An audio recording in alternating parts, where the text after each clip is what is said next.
आज आज 10 ते 12 झाले तरी अजून बाजाराला आलेले नाही. मला वाटतं त्या कृष्णाचाच काहीतरी घोटाळा असला पाहिजे.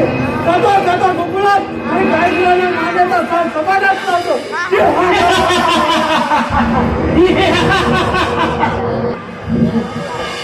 कंस बाबाचा राग संसारला असेल.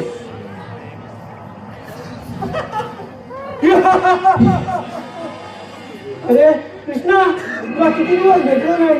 अरे लाडक्या भाच्या ये मला मिठी मार. ये लाडक्या भाच्या. अरे कृष्णा तुझ्या अंगात अशा सांगता होऊन जास्त यार.